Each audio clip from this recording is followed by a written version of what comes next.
Welcome back, everyone. Alright, so I've shown you how to put in a link. Let's go ahead and let's put in an image.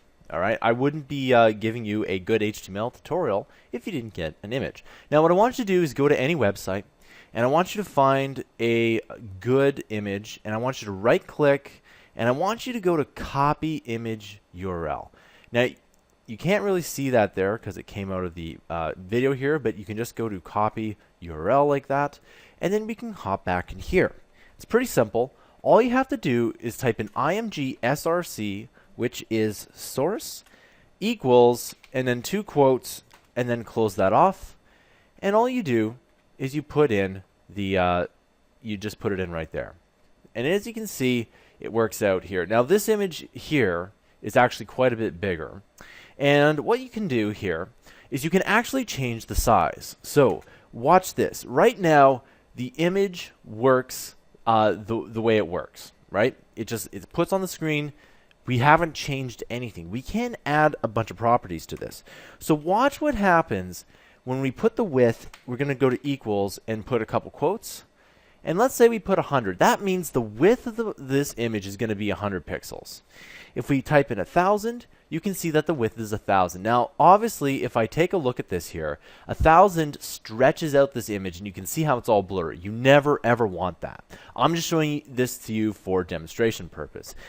And if you want to do, let's say, something like 2,000, right? You can see that it gets even bigger. Let's just go back to about 300, okay? That's very similar to what it is here. Now, you'll notice that if I put the width just like this, it scales the width and the height.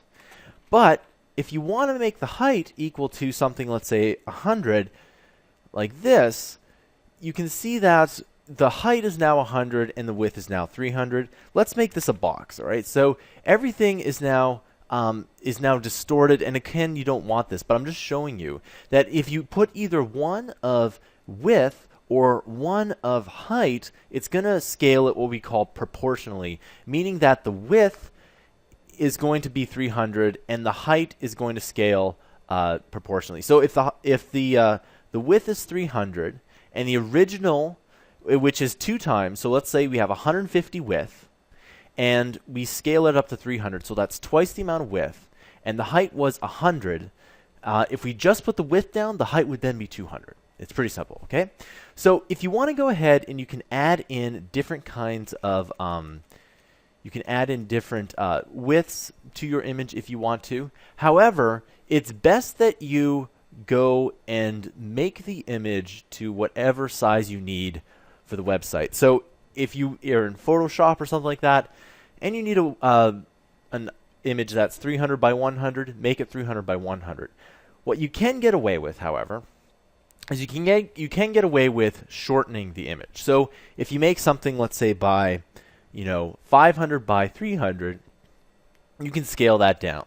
It's always better to scale down than to scale up. All right? So that's how you add an image. I'll see you guys in the next tutorial.